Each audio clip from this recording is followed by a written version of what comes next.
संत अकेले में नहीं मिलता।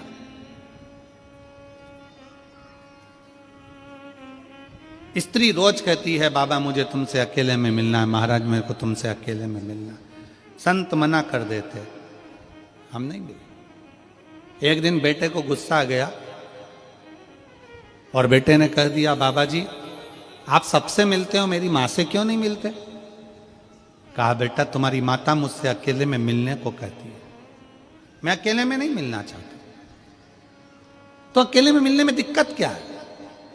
संत ने कहा एक काम करना, कल तुम अपनी माता का एक कपड़ा, जहां पर मेरे कपड़े सूख रहे हैं उस कपड़े के पास में लाकर अपनी माता का एक कपड़ा डाल दे। तुम्हारी माता का एक कपड़ा लेकर आना, जहां मेरे कपड़े सूख रहे हैं उन कपड़ों के पास में माता का कपड़ा डाल दे। बेटा गया, माँ का कपड़ा उठाकर लाया और जहां संत के कपड़े सूख रहे थे एक डोरी पर, उसी के पास में माँ का कपड़ा डाल दिया। प्रवचन चालू हुआ, सब लोग कथा में आए। एक का ध्यान चले गया संत के कपड़े पर, उसने दूसरे को कोनी मारकर कहा कि संत के कपड़े के पास में स्त्री का कपड़ा। दूसरे ने तीसरी से कहा संत के कपड़े के पास में स्त्री का कपड़ा। तीसरे ने चौथे से कहा, पूरे नगर में बात फैल गई कि ये महाराज अच्छा नहीं है, स्त्री का कपड़ा इसके कपड़े के पास में है, मतलब इसका संग स्त्री के साथ है। सब कथा छोड़ छोड़ कर चले गए।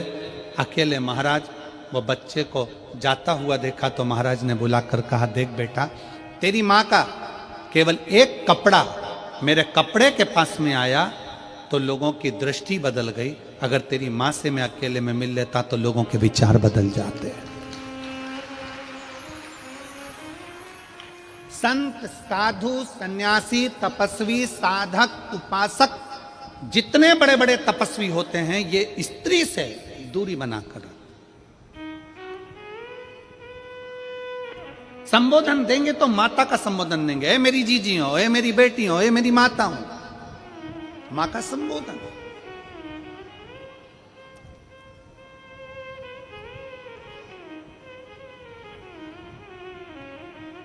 संबोधन दिया जाता है तो मातृत्व भाव। और देख लिया संसार हमने देख लिया, सब मतलब के यार हमने देख लिया। झूठे नाते झूठे रिश्ते, झूठे नाते झूठे रिश्ते, अरे झूठा है संसार हमने देख लिया, सब मतलब के यार हमने देख लिया। एक संत की सबसे बड़ा प्रबलता एक संत की होती है कि वो स्त्री को मां कहकर संबोधित करता है, मातृत्व भाव में देखता।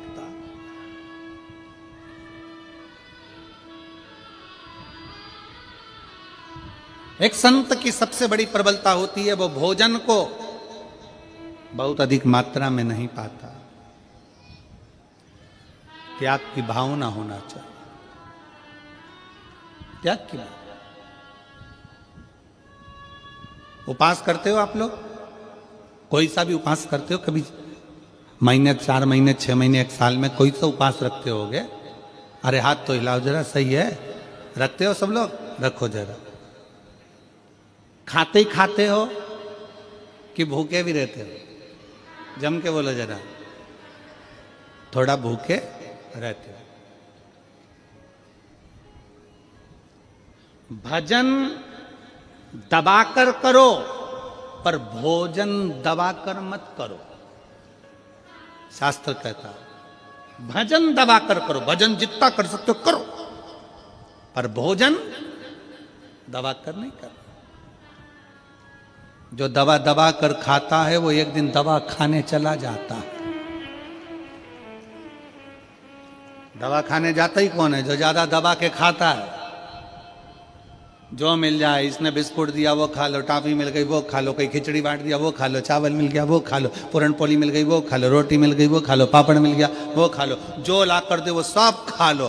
खूब दबा दबा कर जो खाता है वो एक दिन दवा खाने चला जाता है। दवा खाने जाता ही कौन है? जो दवा दबा के खाता है। इसलिए खाने पर कंट्रोल होना चाहिए। थोड़ा सा बहुत ध्यान दे। भजन दबा कर करो, भजन जितना कर सकते हो करो, पर भोजन दबा कर मत करो। भोजन को थोड़ा सा दूरी बना करो। पर हमारे यहां तो बड़ी विचित्र बात है।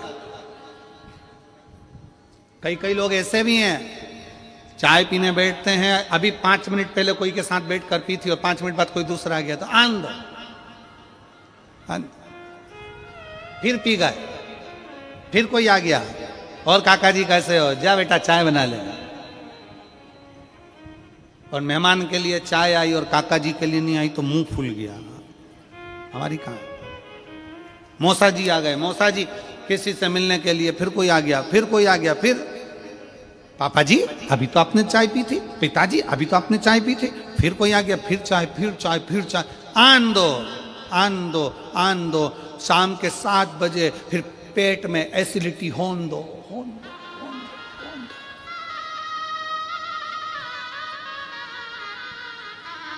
अब पिताजी शाम को यहां से वहां, वहां से वहां,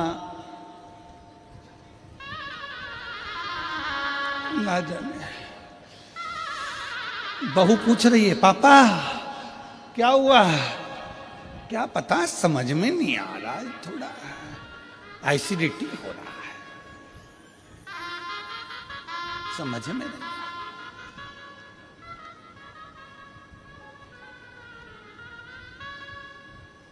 2 बजे रात तक अच्छे से सोया, 2 बजे के बाद फिर जाग गया। पत्नी ने पूछा क्या हो गया, एकदम उठ के बैठ गए? पता नहीं, दबा दबा कर खाया, इसलिए अब पेट भी दबाना पड़ रहा है, खूब दबा। थोड़ा कंट्रोल, थोड़ा कंट्रोल बहुत जरूरी है। अपनी इंद्रियों पर संयम करना बहुत जरूरी है। जब आप और हम अपनी इंद्रियों को संयमित करेंगे तो ये निश्चित है व्रत का फल मिलता जरूर है। जो उपास कर रहे हो उसका फल मिलेगा। संसार की प्रत्येक, तो जहां नेध्रु मुनि, नेध्रु ऋषि, जिनके सामने शारदा आकर खड़ी हो जाती है, नेध्रु ऋषि,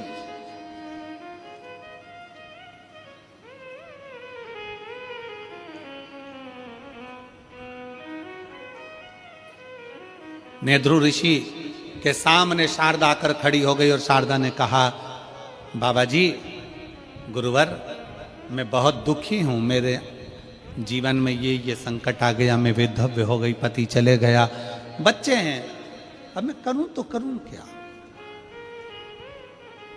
क्या करूं? मैं भूखी हूं, मेरा परिवार, मेरे बच्चे भूखे हैं, उनको अन्न का भाग नहीं मिल पा रहा है, मैं क्या कर सकता? भोजन के लिए मैं सब दूर गई। तब नेध्रु ऋषि ने एक ही बात कही, तुमने कभी शंकर की आराधना करी है? तुमने कभी शिव की आराधना करी है? नेध्रु ऋषि ने पूछा, कभी तुमने शंकर की आराधना करी है?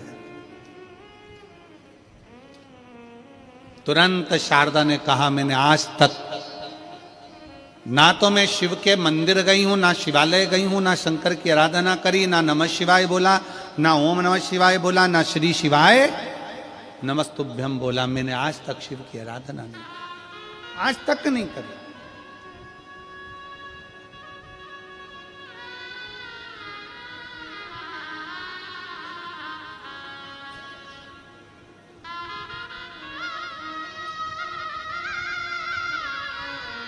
क्या तुम्हें किसी ने बताया नहीं?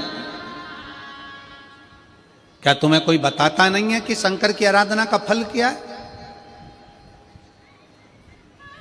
मेरी जितनी जीजियां बैठी हैं, मेरे जितने जीजा बैठे हैं, जितनी मेरी बेटियां, बेटाएं, जितनी मेरी माताएं यहां बैठी हैं, जितने मेरे भाई बैठे हैं, उनसे एक निवेदन करूंगा कि आपके घर के पास में आपका कोई रिश्तेदार अगर दुखी है, तकलीफ में है, तो उसको एक बात जरूर कहा करो कि तू शंकर जी के मंदिर में जाकर एक लोटा जल चढ़ाना प्रारंभ कर, मंदिर में साफ सफाई करना प्रारंभ कर, बाबा तेरे को देगा, बाबा तेरे को देगा।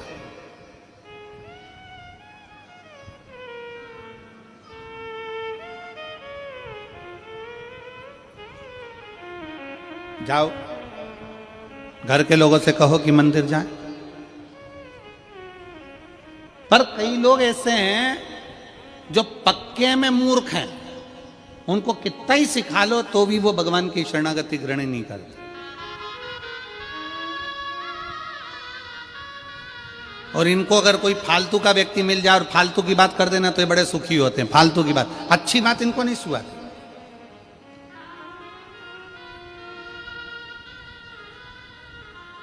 और कई लोग ऐसे हैं जो अपने विचार से नहीं चलते, दूसरे के विचार से चलते। दूसरे ने ऐसा कह दिया, दूसरे ने ऐसा बोल दिया, और बोलते से वो दूसरे के विचार में आकर कुछ भी बोल दिया।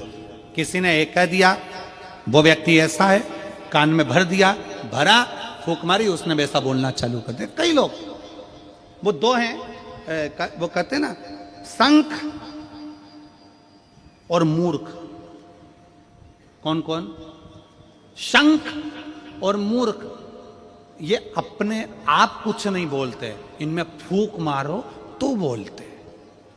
मूर्ख भी ऐसा होता है, उसको कोई कुछ बोल देगा ना, वो बैठे ना, वो रामकिशन जी बैठे हैं ना, वो रामाधर जी बैठे हैं ना, वो व्यक्ति ऐसा है ना, बस मूर्ख के कान में भर दिया कि वो व्यक्ति वैसा है, तो वो पूरे गांव में डोंडी पीटता फिरेगा, वो व्यक्ति वैसा है, मैंने तो सुना है वो व्यक्ति वैसा है। मूर्ख है ना, अपने मन से सोचा नहीं। कभी तो रामाधर से मिला, कभी तो राम स्वरूप से मिला, कभी उस व्यक्ति से मिला, कभी उस व्यक्ति से तेरा पाला पड़ा नहीं।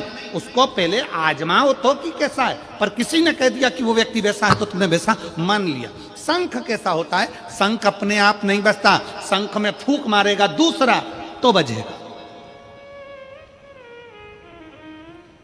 और ज्ञानी पुरुष का लक्षण क्या है?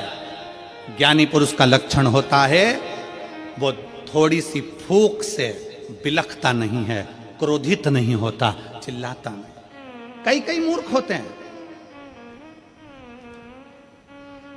पत्नी ऑफिस में जा रही है, ड्यूटी जा रही है, काम कर रही है, नौकरी कर रही है, घर में बच्चों को संभाल रही है, भोजन करा रही है, और कई कई पतियों को कोई दोस्त ऐसे मिल जाते हैं फूंक मारने वाले, जो ये फूंक मार देते हैं, भैया हमने तो देखा था कि वो वहां पर बैठी हुई थी, हमने देखा था वो वहां बैठा हुआ था, फूंक मार दी।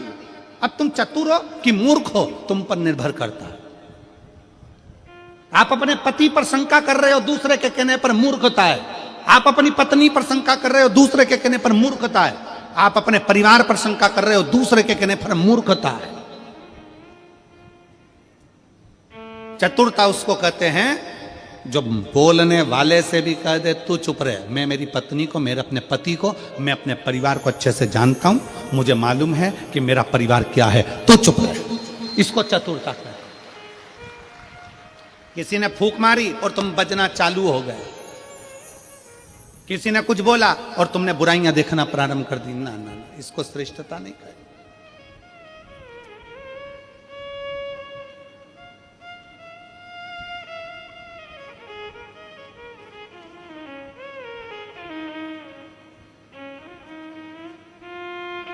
इसको श्रेष्ठता नहीं कही।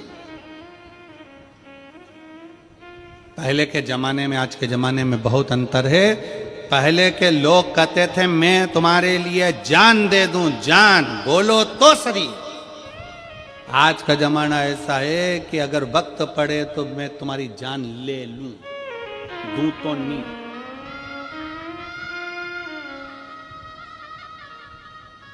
एक लड़की लड़के से कह रही थी एक बार अपनी शादी हो जाए, मैं पूरे घर को स्वर्ग बना दूंगी, तुम चिंता बिल्कुल मत करो।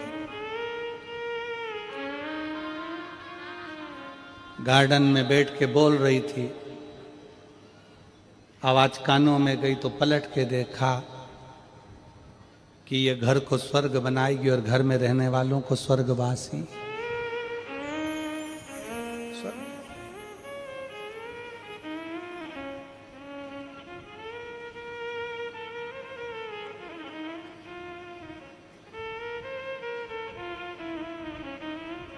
तुम्हारे घर में एक आध बड़ा फंक्शन हो ना, 25-50 मेहमान आए हो, बहुत सारे रिश्तेदार आए हो, और तुम्हारी कोई जिससे बहुत अच्छी पटती हो और वो तुमसे कह दे मैं तो तेरे लिए कुछ भी कर सकता हूं, मैं तेरे लिए कुछ भी कर सकती हूं, तुम बोलो तो बस एक बार, मैं तुम्हारे लिए सब कुछ कर सकती हूं, सब कुछ कर सकती हूं। जो तुमसे बोले ना मैं सब कुछ कर सकती हूं, उसको फोन लगा के बोल दो बर्तन पड़े हैं मांज देगी, पड़े हैं बहुत सारे, सब कुछ कर सकती, मैं तो प्राण दे दूं ना।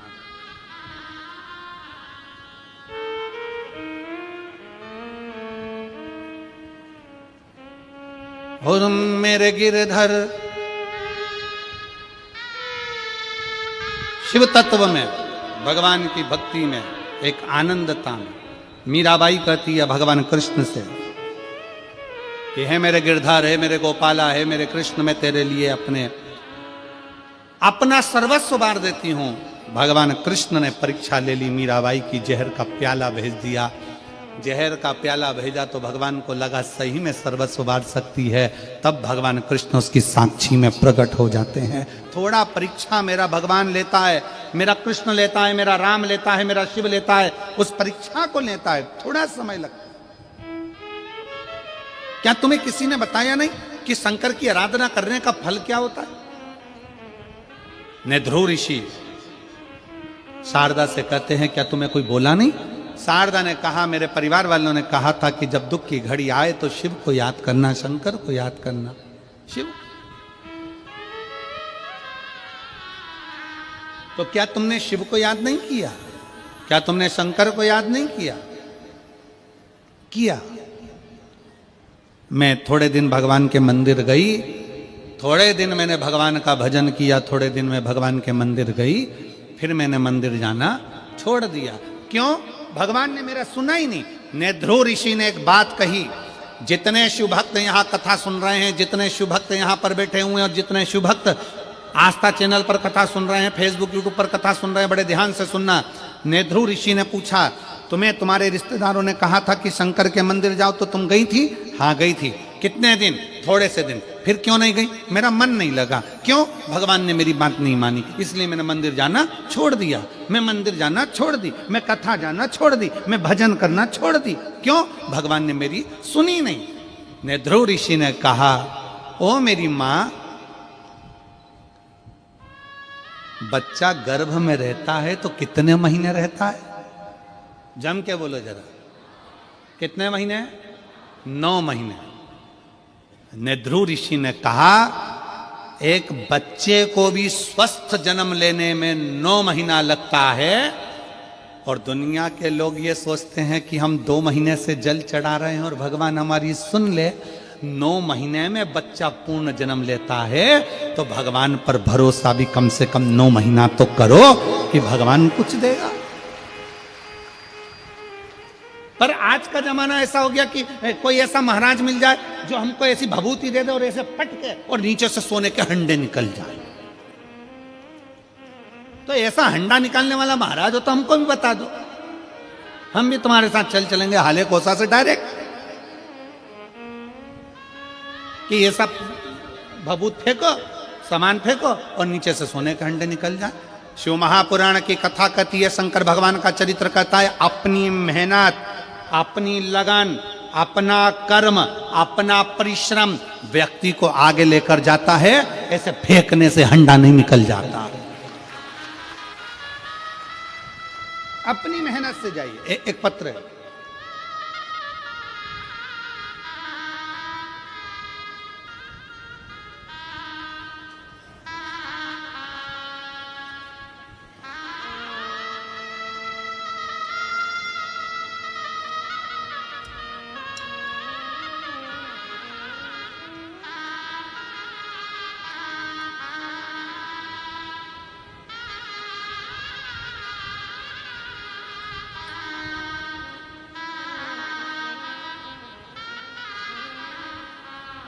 मेरा नाम युगेश्वरी साहू है, मेरे पति का नाम कैलाश साहू है। मैं ग्राम मारगांव, डोंगर गांव, जिला राजनांदगांव, छत्तीसगढ़ की रहने वासी हूँ। कहीं बैठी हो तो हाथ हिला सकती हैं। आ जाइए, एक बेलपत्र ले जाना, आ जाइए।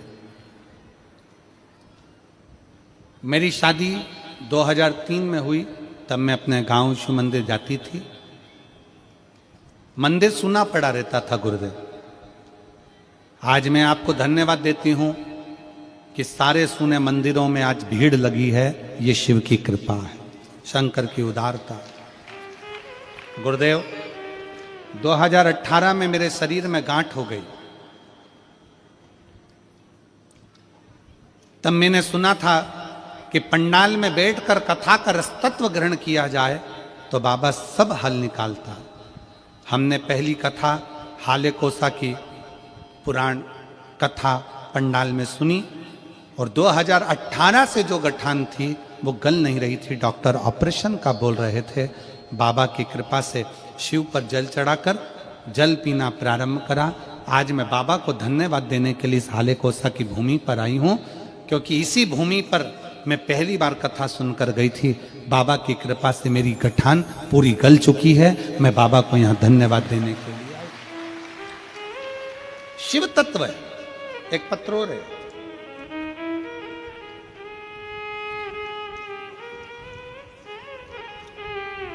मैं चित्रा सोनवानी, प्रधान पाठक, मैं ग्राम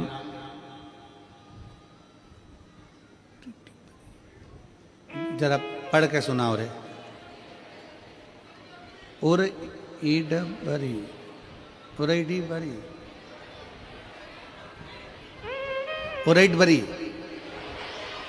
अरे तुम समझ गए ना, जाना बहुत। पोस्ट नावा गांव, डोंगरगढ़, जिला राजनांदगांव, छत्तीसगढ़ की निवासी हूँ। कहीं बैठी हैं आप ही हैं? श्री शिवाय नमः। आ जाओ, एक बेलपत्र ले जाना, आ जाओ। गुरुजी, पहली बार जब कथा सुनी थी, एक साइकिल लेने की भी औकात नहीं थी। गुरुदेव, एक साइकिल लेने की भी औकात नहीं थी। हम एक साइकिल ले पाए ये भी नहीं जान सकते थे। पर आज एक साइकिल लेने की औकात नहीं थी। आज भोले बाबा की कृपा ऐसी है। इसी हाले कोसा में पहली बार कथा सुनी थी और इसी हाले कोसा में कह रही हूं, शंकर भगवान ने 4 व्हीलर गाड़ी घर पर खड़ी कर दी। ये शिव उपासना, ये शंकर की उपासना।